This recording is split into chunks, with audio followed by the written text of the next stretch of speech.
This is going to be a basic walkthrough of what it's like to use the Centroid Acorn CNC controller. I've been getting a lot of questions lately from people building their own CNC machines asking me about what the best sort of DIY CNC controller is to use, and the truth is I don't really know because this is the only one I've ever used. So to answer that question, I'm just going to do my best to give you a feel for what it's like to use the software, the workflow I use generally when making parts, some of the features of the software that I like, some of the considerations you might want to think about before pulling the pin on any option. I wrote a program, like we did some CAM in Fusion. Well, I use HSM Works, but it's the same as Fusion.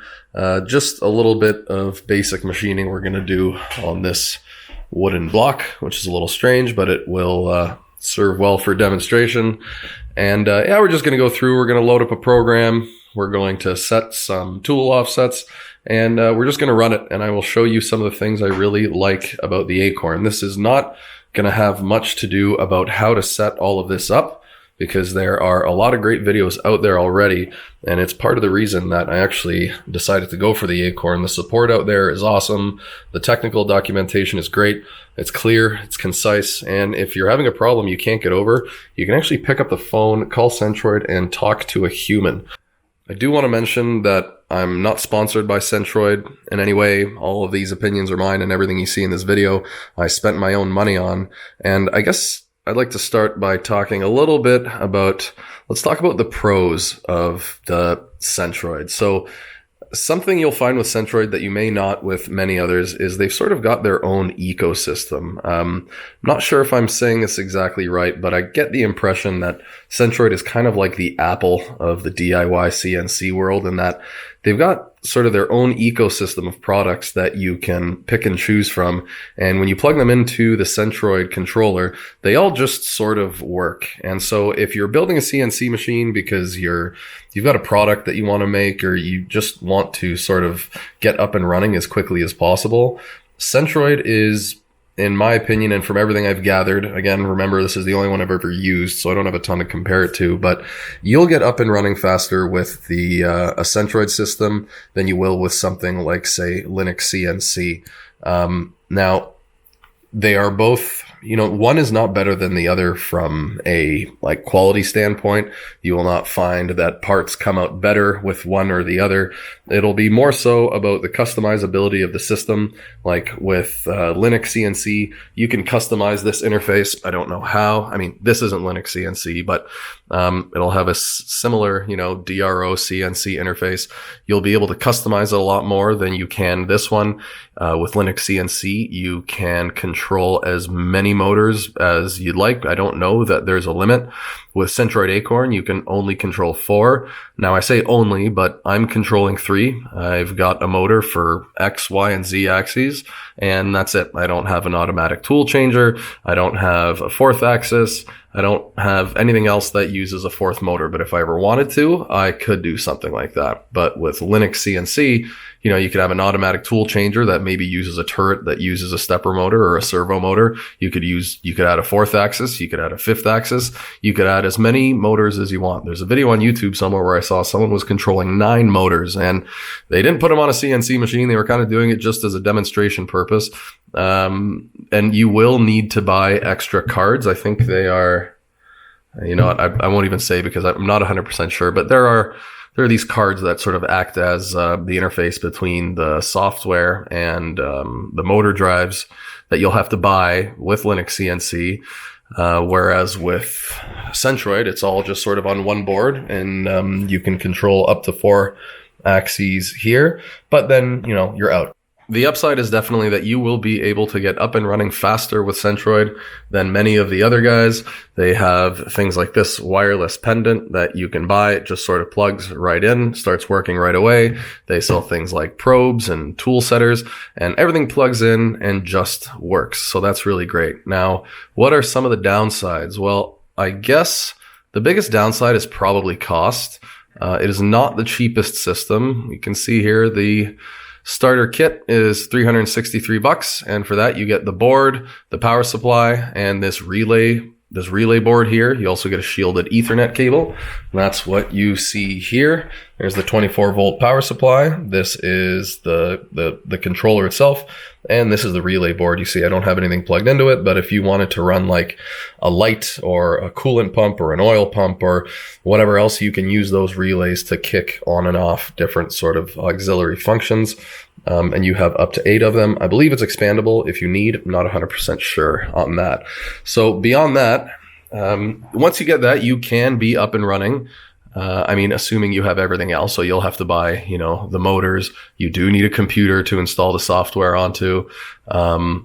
But you can also, there's lots you can do. Like you can install limit switches, which we have and we'll go over in a moment.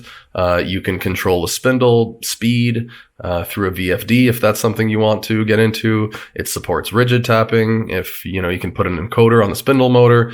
There's lots of possibilities of what it can do. But you will also very quickly likely realize you need to, so on top of that $363, have to upgrade to the Pro license. And that just, without doing that, you have limits on your G-code file size. I think it doesn't support probing. I don't think it supports rigid tapping or multiple work coordinate offsets. There's a table down here where you can dig into it. If you just Google Centroid Acorn, you can sort of see all the differences. Whereas this is the free. Everything here is the free one. This is the Pro, which is what I'm using. And this is the Ultimate. And the only difference I've been able to find with the Ultimate is in terms of like digitizing. So that is right here. Now, digitizing is like, you know what? I won't go into it here. It is very cool, but short of being very cool, I don't see a huge purpose for it. You can read about it. It's like you can use a probe to like scan the part and then use the Centroid software itself to kick out data to a CAD software, cloud point data that you can use as a template for a part or something. Now, I do a lot of part copying with this machine and I don't ever use digitizing. I just sort of probe the important features. I record their size and location, and then I will model based on that. So short of being really cool, I don't see a great practical use for it. And I'd love for somebody to jump into the comments and tell me why I'm wrong, or what they use it for, or I've heard it being used for. But it's very, for $399, it seems like a big price to pay for something that, to me anyway, doesn't have a lot of applicable uses. And so this is the downside, right? Is all these kind of software upgrade fees. That you can get a computer here, $799. I can tell you, I run mine off of a little mini computer right there. That thing cost me about $150 US, and it is more than enough. You do not need to spend $800. Here are some other Centroid boards that can control more axes. I think they got a little more bells and whistles, but here, this is what I wanted to show you. There's this wireless pendant.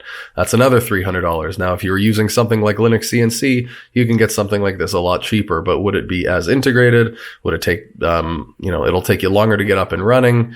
Very likely. Here's a probe, $700. That's quite expensive. I'm using the S5000 probe from Drewtronics. I forget exactly how much it is, but check them out. Go to drewtronics.org, and this thing is like, I want to say it's less than $300, but it's something like that.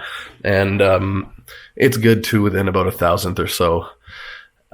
So the downside is mostly cost with Acorn. Everything else is, in my opinion, fantastic, works great, and I highly recommend it. Another really important factor to consider when choosing CNC control software is making sure that whatever CAM program you're using has a post processor for it. So I'm using, what you're looking at here, this is the SolidWorks interface, but I'm using HSMWorks plugin. So this CAM tab here, this is the HSMWorks plugin for SolidWorks. It was developed by Autodesk, which are the same people that developed Fusion 360 and Fusion Cam. So if you're using Fusion Cam, what I'm about to say here is sort of the same thing. Is when you go to, so this is our program. This is what we're going to do here shortly. We're going to machine that little wooden block. We've got 4 sort of tool paths here.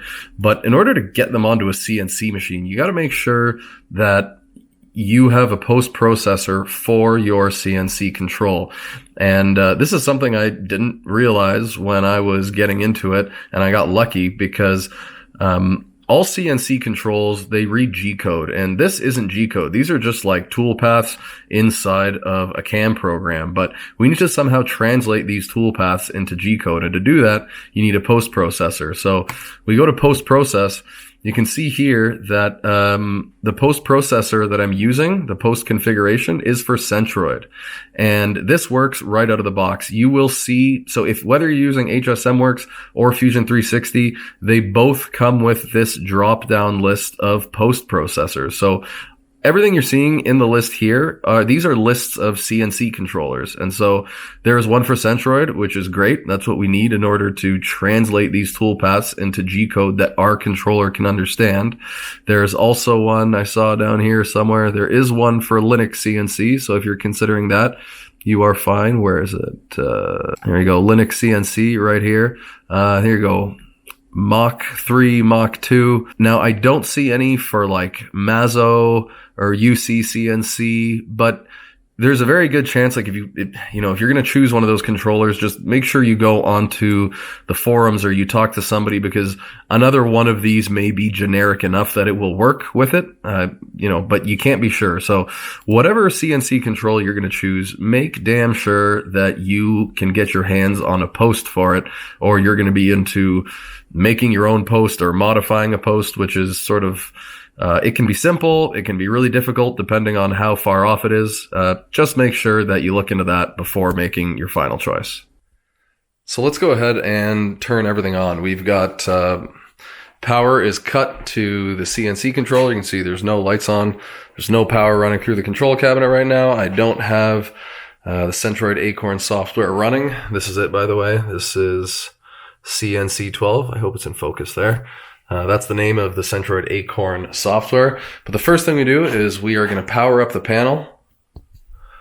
I've got the panel wired straight to a breaker here. Got 40 amps in the garage. That's for an air compressor that sits in the basement. And this runs power to the panel, or sometimes the lathe. I'll never use them at the same time, but we turn that on. You can see everything sort of comes to life here. And that is the first thing we do. Once that is on, there is something that Centroid calls the heartbeat. And if you look kind of right in here behind the board, you should hopefully be able to see a flashing blue light. There it is. And once you see that, that's the heartbeat. That means the board is up and running. And we can go ahead, come over to the PC. We go up here and launch CNC 12. It's establishing communications with Acorn. And here we are, we're up and running. You can see on the DRO, X, Y, and Z, we don't know where we are yet because we haven't homed the machine. By default, when you start it up, the reset is tripped. So the first thing we're going to do is we're going to hit the reset. You can see here, okay, great, the reset's been cleared. And then the very next thing, when we hit the cycle start button, so that is this green button over here, the machine is going to start to home itself. So I'm going to click it. Oops. Now let's go over to the CNC machine. We see the Z axis is moving up until it hits the limit switch. Next is the Y until it hits the limit switch. And next is the X. So now the machine sort of knows where it is, and we've got a digital readout on the X, Y, and Z. This is not something you have to install on the machine. But what's really nice about this is that now the machine will not crash into the ends of its travel. So, because I've defined it in the controller. So, yeah, we've got a limit switch on this side of the X. So, I'm jogging. It won't let me go past that stop because it's hit that switch.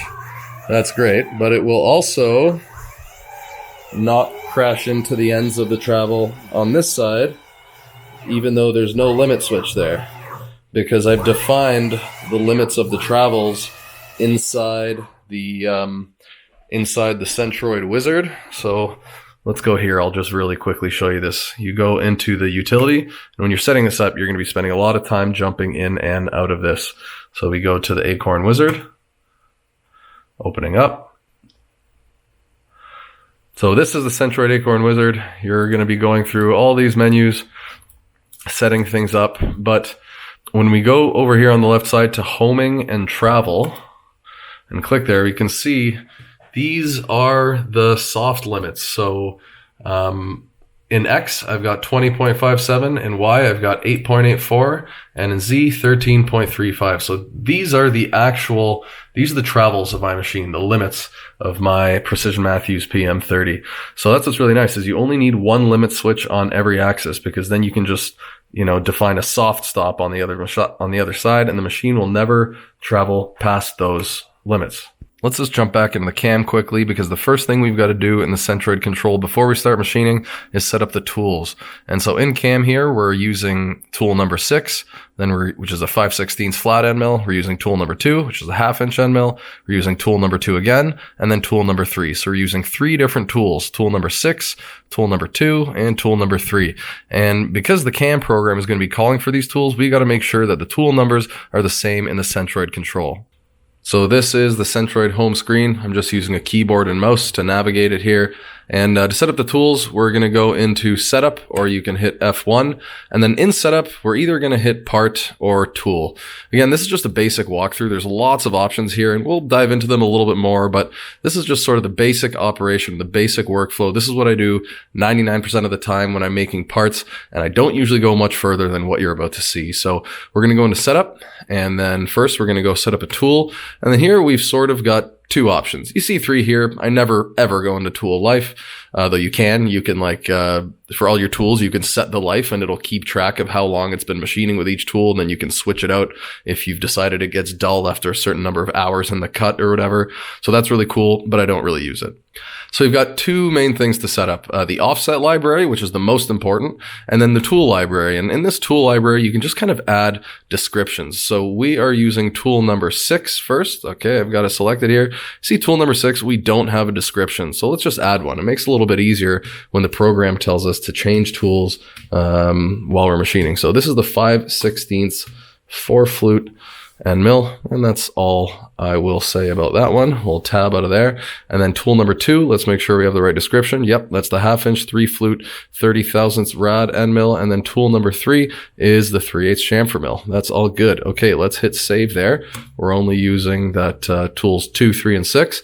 And now let's go into the offset library. This is the most important part of the whole thing, because if we get this wrong, we are going to crash the tool. So these are the 3 tools that we're going to be using for the machining. This is tool number 2. That's the 1/2 inch end mill. This is tool number 6. That's the 5/16 inch end mill. And this is tool number 3, which is the chamfer mill. So, and they all stick out a different amount. I guess tool number 3 and tool number 6 look quite similar.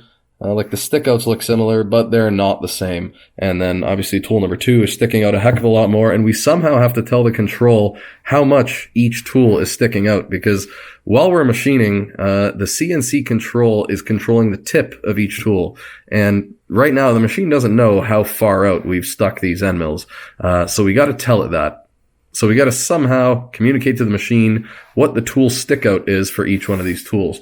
And that's what we see here. These height offsets, that's what we're going to set. And these diameter offsets, we're not going to worry about them yet, but those are going to come into play later on when we want to make some changes to the part with the offsets. We'll actually be able to change the size of the feature that we've machined just by changing the offset of the tool, which is, I guess, maybe something a little more advanced. You don't need to know how to do this, because if you want to change the size of a feature, you can also just go back into cam, change the size of that feature, or change the stock to leave in the cam, modify it that way. But it's a lot faster just to change it in the control. You've already got the program loaded up. You can make a quick change into the control to make a hole bigger, which is what we're going to do, instead of making the changes back in cam and then post-processing the program again and then re-uploading it to the control. So anyway, let's go ahead and teach the machine what the stickouts are for tool number 2, tool number 3, and tool number 6. All right, so let's head into the offset library to set our height offsets. And a little trick I like to use is, I don't know if you can call it a trick, but I actually like to use the probe to set the height offsets. It's a lot faster than using any other method. Not as fast as a tool setter, but check this out. This is pretty cool. We're going to first go to ZRef, and we're going to choose a reference plane, and we're going to hit that plane with the probe. So We can load the reference tool, jog to the reference position, press F10 to save the reference, or press F3 to seek to probe. So that's what we're going to do. And if we take a look over here, we've got our probe loaded into the spindle. It's working properly. You can see with that little blue light. We've got a 1, 2, 3 block here, and we're going to jog the machine over so that that probe is just over. So here's the pendant, and what I'm doing is I'm selecting which axis I want to jog. So we'll go to Z, and when I move this wheel, we're actually jogging the machine down, and we can see that, yeah, our probe is over the 1, 2, 3 block, so that's good. I'm going to move it over a little, right about here, kind of in the middle. Make sure there's no chips under the block. That's all good there. And then what we're going to do is we're going to go ahead and press F3. So here we're going to be pressing F3. I'm going to bring the mouse over with me here so that I can click it. When I hit F3 on the Centroid controller, we're going to see press cycle start to move tool to the detector. And so here I'm going to hit cycle start on the pendant, and keep your eye on the probe when we hit cycle start. So the probe moves down, hits it, and then we see that our Z ref, it updates here. And now we've got a new Z reference position.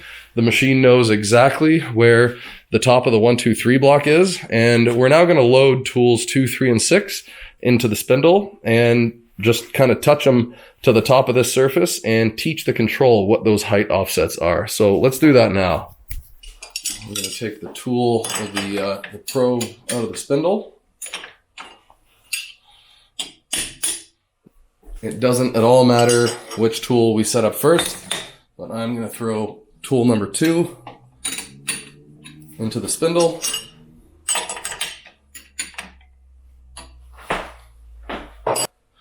So I'm now going to lower by jogging. I'm going to lower tool number 2 until it's close to the 1, 2, 3 block. And then what I'm actually going to do is move it out of the way so it doesn't crash. And I'm going to get it close. Oh, too far. Okay, too far. Oops. Okay, now we're going to switch on the pendant. We're going to switch to thousandths. So this times 1 increment, when I'm spinning this wheel down by a few thousandths. Oh, there you go, and I've touched. So here I'm going down until there you go.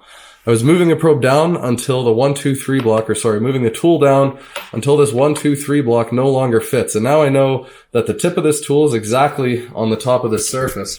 And when I know that, I come over here to the control and I go over to tool number 2. You see how it says 0, 0, 0? Keep your eye on that. We're going to go down here to manual measure, and when we click it, we're going to see that this changes to 1.6703. So what we just did is we just taught the control where tool number 2 is. So we're going to do the exact same thing for tool number 3 and tool number 6, and we will be done teaching the machine exactly where these all are. So now that we're done with tool number 2, something cool on the pendant, you can hit this tool check button. When you do that, it just jogs the machine up. I stop it about there, and now I'm going to take out tool number 2.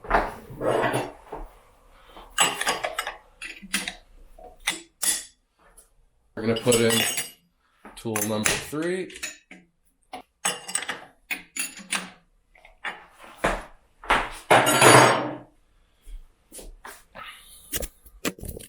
And now we're going to do the exact same thing. I'm going to jog the machine down until we're almost at the 1, 2, 3 block.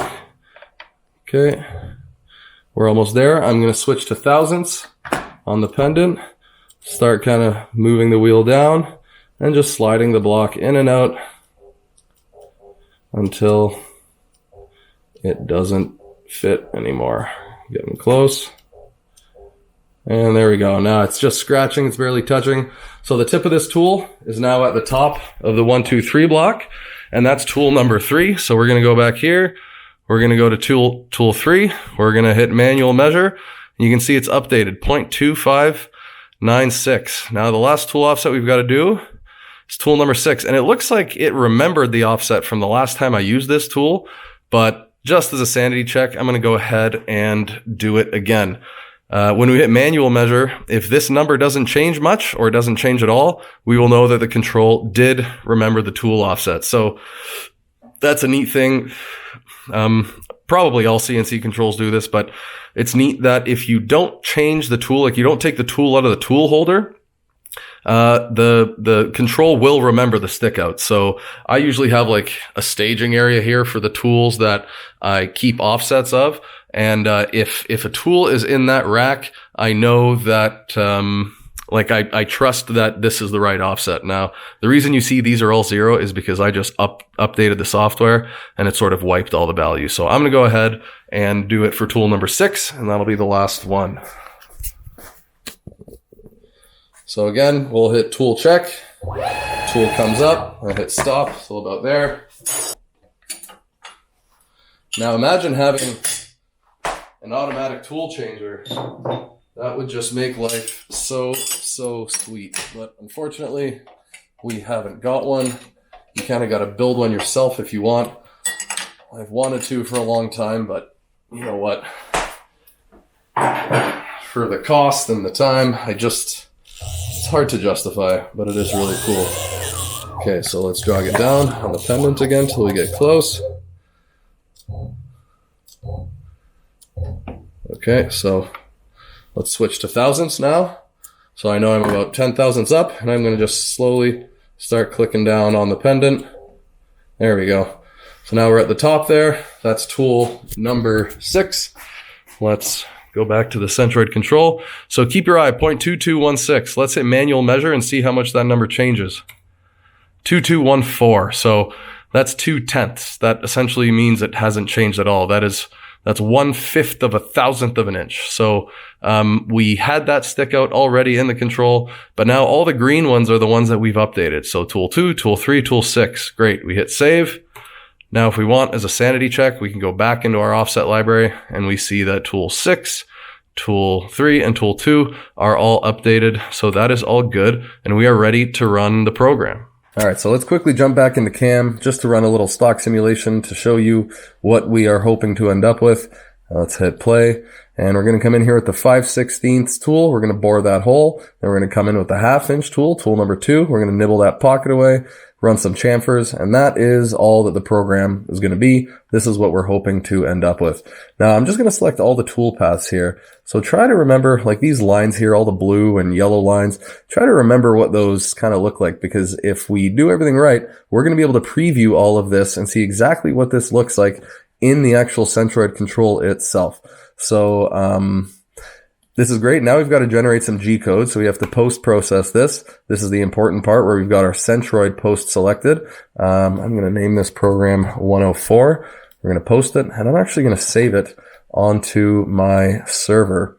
I've got a Synology NAS at home, so instead of running back and forth from the computer that I program on, which is this one, and the CNC control computer, I've got sort of a central server. I don't have to run back and forth with a USB stick. It's really nice, but if you don't have that, you just put it on a USB stick and you sort of, you upload it to the USB stick on this computer, and then you plug it into that CNC computer I was showing you earlier, and you upload it that way. But after we post it, it gives us a preview of the G code. And yeah, this is mostly just a whole bunch of stuff that's difficult to understand. But if you take a close look at how everything is formatted, here in SOLIDWORKS, we have 2D contour 1, 2D adaptive 2, 2D contour 2, 2D chamfer 1, and those are the things we want to remember. So we have 2D contour 1, and then we have 2D adaptive 2, and then we've got, this is sort of a long one because it's a tricoidal, there's a lot of code there, but here we go, 2D contour 2, and then we have the 2D chamfer 1. So these are sort of the things we want to remember, because we are going to jump to these lines of code when we want to modify the program in the Centroid control. So that's all good. Let's go back over to the control and upload this program. Oh, and one more very important thing is this triad. This is our work coordinate offset. This is one more thing we're going to have to show the CNC machine before we can start machining. This is the point in this program where X which is the red, Y, which is that green arrow, and Z, the blue arrow, they all equal 0 exactly at this point. And that point is at the top dead center of the stock. So it's at the top surface of the piece of wood. It's directly in the middle of it in X and directly in the middle of it in Y. So we're going to use the probe on the CNC control to show the machine exactly where that is once we put the piece of wood in the vise before we start machining. All right, so we've got the probe loaded back up into the machine, and here's where we got to tell the machine that, or tell the control that our work coordinate offset is right in the middle. So it's at the top surface of this block, and it's right in the middle of it, like sort of from X to, along the X axis, it's in the middle, and along the Y axis, it's in the middle. So we're going to run some probing routines to show the machine where that work coordinate offset is. So we head back over to the Centroid control. This is the main menu. This is the main menu. We are going to go to setup. And now instead of setting up our tool, those are already done. We're going to set up our part, and we're going to go over to probing. And we're going to probe in as a web. So first we're going to find the center in Y. And right here, you can see this graphic. It's oriented correctly, but if we go down here and click orient, you can see that that graphic is sort of flipping around. But we are going to park the probe below the piece. So we're going to run a web probing routine to find the middle of it. So let's go over here. We are going to jog the machine over so that the stylus is sort of sitting in a position that is similar to what it was in that orient graphic that we just saw. We're going to park it right about there. And then we are going to say that our web width, so that piece of wood I know is 1.5 inches. I'm actually going to overshoot it a little bit. We're going to put 1.75 here, and you're going to see why in a second.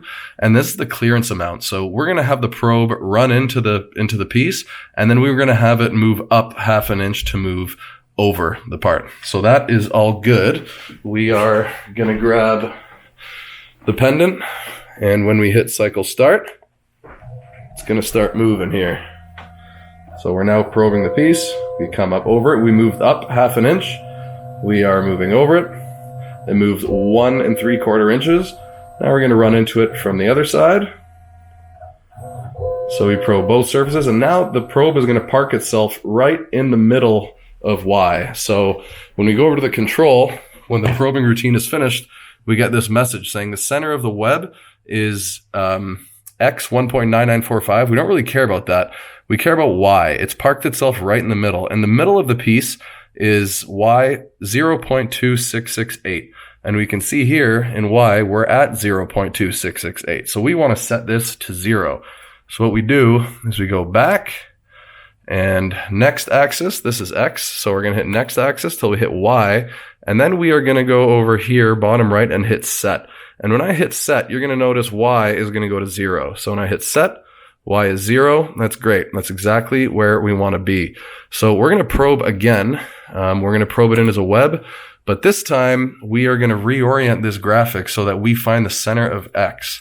And so we're going to have the probe sitting sort of to the left of the piece. And let's go over, and I know the piece is, let's verify how long our work piece is. It is 3 inches. So here, this time, we're going to do 3.25. I always like to overshoot it a little bit. You don't have to. Clearance amount we'll keep at 0.5. That's great. So let's bring the pendant over. We're going to go X. We're going to jog the machine over. Go down in Z. And when we're ready to start the probing routine, we're going to hit cycle start, and the same thing's going to happen. We're going to move over the part. Go all the way to the other side, and this is the same routine, except we're running it in X instead of Y. So the exact same thing is going to happen, just in a different direction. That's good. We touch the other side, and now the probe is going to come up 1/2 inch, just like we asked, and it's going to park itself right in the middle where X is. So going back over to the control, now we do care about X. We don't care about Y. See, Y is 0 because we haven't moved it. But X is, the center of the web is at X minus 2.1887. We're at minus 2.1887, but we want to set that to 0 for the same reason. So we go back next axis. Oh, we're at Z. We're going to hit next again. Here we go at X. And now when I hit set, keep your eye up here at the minus 2.1887. Hit set. That's going to go to 0. That's great. Now the last thing we got to do is we want to probe in. Sorry, we don't have to do that. We go next. We go to Z. And then we're just going to hit auto. And when we hit auto, we're going to hit and then press cycle start. It's going to move the probe to the surface. So here we go. We're going to hit cycle start. Probe moves down, touches Z, and you'll see Z automatic resets itself to 0. So now on our DRO, we have X is 0, Y is 0, Z is 0. And when we walk over to the control, we can see that the probe is touching the middle of the part. That's exactly where we want to be. That's the location of that triad that we saw in CAM. And so that's perfect. We're done showing the machine where X, Y, and Z all equal 0 for this program. So we're ready to run. What I'm going to do is hit this tool check button again just to lift the probe up. Hit stop right about there. And now let's go and load up the program. We're going to load a file down here. So we can either click load with the mouse or F2 on the keyboard. And here we have to browse to our part. And so this is where I'm going into where the server is, and I put it in my Centroid walkthrough. It's program 104, and here we go. We've got the program all loaded up here. So we go to graph, and check this out. This is a top view of everything we saw. So here's that hole that we're boring, and here's that slot that we're nibbling away, and we can even rotate this. There we go. So we can rotate this and we can see exactly what the CNC machine is going to do. And this is really good to see because this sort of shows us that, great, the Centroid control really understands what we're trying to do. This is a good sign that our post is working correctly. So that is all good to see. But now to run the program, we are going to hit escape. We sort of just got out of that preview, and we're going to hit run. But before we do that, let's go ahead and change. Let's get the probe out of here.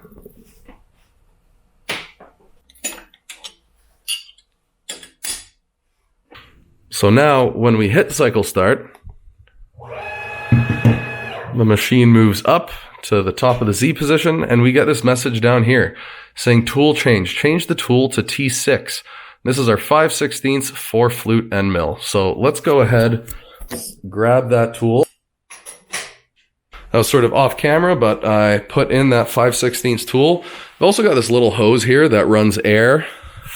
That just sort of clears away the chips. We'll run a little bit of it.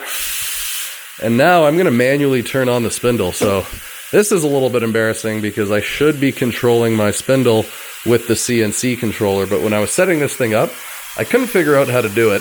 And then by the time I figured out how to do it, you know, my plan is to upgrade this spindle motor and run it with a VFD. So I never got around to it. I'm making excuses. But I turn my spindle on automatically. And then we're going to go ahead. We're going to grab the pendant here. We've inserted the tool. We're going to hit start here. Start. And we're going to start machining. So here we're boring that hole. Zoom in a little bit.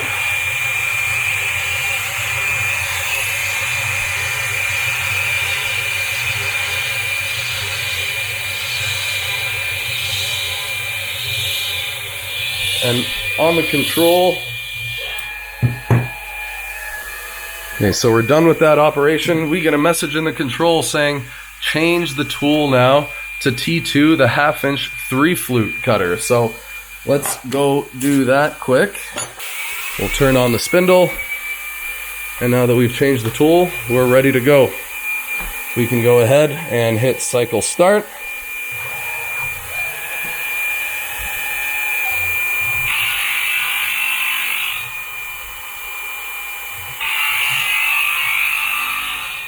Now we could have been rapiding a little more quickly here. It's keeping the tool down, so it's sort of, it doesn't use the rapids here. But you can see it's doing exactly what we expected at the exact height that we expected. because we set our height offset correctly.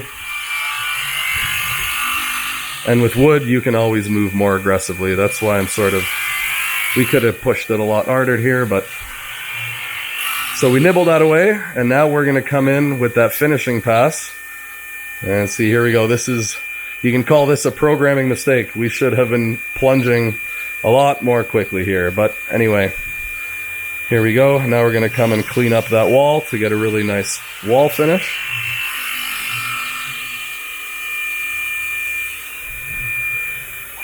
And when we go over to the control, we're soon going to get a message saying, hey, let's change the tool now to the T3 3/8 chamfer mill. So let's do that. We're going to turn the spindle off and throw in that chamfer tool.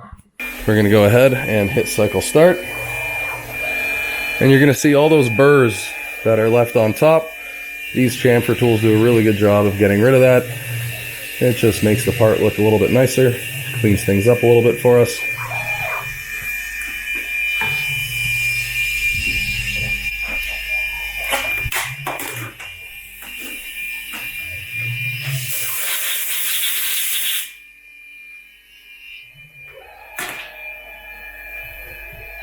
All right, let's turn this spindle off, and there we go. That's the finished part. That's exactly what we were hoping to end up with. And check it out. Here's a dowel pin that I want to fit in here, and I intentionally did this. I undersized this hole to show you that we can modify the program in the Centroid control to clean up this hole, to make this hole bigger. So let's see what that takes. So when we jump into our cam here, we can see that the toolpath that created that hole is this 2D contour 1 feature. And if we dive a little bit further into that toolpath in the passes tab here, we can see that we selected this inverse wear option. This is, I guess, a little bit of an advanced feature where we told the control not to listen only to the tool size, to the tool diameter that we set in our tools tab here, but we can also modify it in the control. So if we go down to inverse wear, it says identical to the wear option. So let's go up to wear. Wear works as if in computer were selected, but also outputs G4142 codes. This lets the machine tool operator adjust for tool wear at the machine tool control by entering the difference in tool size as a negative number. But we did inverse wear, so it's going to be as a positive number. But so essentially, we can rerun this tool path and if we change the tool diameter offset in the CNC control, it will actually make a bigger hole or a smaller hole, depending on how we change it in the Centroid control. So let's go over and do that. Okay, so to change the size of that hole, if we go into setup now, we've got the same program loaded up. The part is still in the vise. If we want to change the size of that hole, we go to setup, and then we go to tool, and we go to our offset library. Like we said, that hole is 1 millimeter too small because there's 20 thousandths all around the wall. So the hole itself is 40 thousandths too small. It was made with tool number 6. This is the height offset, but we want to go over here to the diameter offset of tool number 6. And if we make it, so we know it's 40 thousandths too small, and so we are going to make it 45 thousandths bigger so that pin fits in. So we go 0.045, we enter, and then that's tool 6. Yep. So let's go ahead and save that. That's back out of it. And now if we go to graph, take a look at this. This is really cool. Before it was, you see now here how there's this gray line. I hope you can see it on the camera. There's a gray line and a yellow line. This gray line is what we programmed, but now we are stepping the tool out to be where the yellow line is now. And we did that by changing the tool diameter offset. And just to prove it here, let's go back. Let's go to setup, tool, offset library. Let's go back to tool 6, this 45. Let's bring this back to 0 just to show you. Let's bring it back to 0. Let's save it. Let's get out of here. And then let's go back to graph. And look, that gray line is gone. It's just the yellow. We're not offsetting it by anything, but If we want to offset it, and if this is confusing, I have a feeling I'm not doing a great job at explaining this, but if this is confusing, you can really just go back to your cam, you can make the feature bigger, repost the code, or adjust that toolpath if that's all you want to run, and you can do it that way. But this is just to show you that without reposting the code, or let's say somebody else posted the code for you and you don't have access to cam or something like that, you can modify it all here in the control. So that gray line on this spiral is gone. Let's go ahead and add it back in by going to setup, tool, offset library, and then let's add tool 6 here. Let's add that 45 thousandths back in, enter, let's save it, and then go back to graph, and we can see that it's back. That the yellow has stepped up out away from that gray. That gray is like what we programmed, and the yellow is what we're modifying in the control. The yellow is where the tool is actually going to move. And if we go into run, we can also say, hey, you know, we don't want to rerun that whole program. We just want to start the program at the point where that specific toolpath starts. And so let's just go back. Sorry. Let's go back to edit here. Let's see what line we want to start it at. And here we go, 2D contour 1. I did this in the wrong way a little bit because it's the very first toolpath. So we could just kind of restart the program and then end it as soon as that first toolpath is done. But let's say there were toolpaths in front of this. We might actually want to start this G code at N30. Let's remember this line here. I don't know if you can see it on the camera. It's N30. So that's where we want to start the program. We've modified the tool size, so now it's going to be bigger. So let's go to the run menu when we hit search. And in here, if we type N30, we hit enter. Okay. And now it's telling us, okay, change the tool T6, 5/16 4 flute. This program is starting at N30. And here we can see the gray that we programmed and the yellow that is stepped further out. So let's go ahead, and I've already put the tool in, but let's start the spindle here. Okay, we're running. We're going to go ahead and hit cycle start. Oh, turn some lights on here. And you can see it's going to rerun. And it's taking more material. Sorry, I forgot to turn the lights on here. It's a little dark. You'll have to take my word for it. But it is making that hole bigger just because we changed the tool diameter offset in the control. We haven't reposted any code. We've just changed the tool diameter offset in the control. Now, so let's grab this pin again, see if it fits. And it fits super snug with, you know, a few thousandths clearance there, with 5 thousandths clearance. So that's really cool. And again, if that's confusing, you can obviously just change it in cam and repost the code. But this is a really cool way that the Centroid lets you, and I'm sure all CNC controls, most CNC controls will have this functionality, but that is really neat there. And you can kind of change things on the fly as you like to modify little things here and there, all in the Centroid control. So that's really it, guys. From a usability standpoint, like just uploading code and making parts, that is about all that I do. I don't know that there's anything I didn't go over in this video that I do on a regular basis when making parts. There's obviously a heck of a lot more that the Acorn can do that I'm not doing. Like you saw, I manually control the spindle on the machine. I'm not using the Centroid to do that. But I am thinking of upgrading the spindle motor, and I do have a video that I'll link in the description where I do test, like I run an AC motor through a VFD, but using the Centroid Acorn to control the direction of the spindle on off, the speed of the spindle and all that. It all works perfectly. The Centroid post through Fusion and HSM Works supports it beautifully. In fact, it's outputting that code anyway. I'm just not using it. There's all kinds of other things that this thing can do, but just from a usability standpoint, I hope I was able to give you some insight on what it's like to be using the Centroid Acorn. And if you're using something else, or if you're using the Acorn and you do something differently than I do, I'd really love to hear from you, because I don't know really anybody with this hobby sort of in my day-to-day life. And I've learned a whole bunch from this community, and if anybody else has some insight, this is how I learn. I hope I helped you learn something, but I'd be real curious to hear from you one way or the other, whether you use Centroid or something else. If you've got some comments on what's better or worse, what you liked, maybe didn't like, did I miss something? Yeah, it'd be great to hear from you. And if you're not sleeping and still here, thanks for watching, and we'll see you in the next one, guys.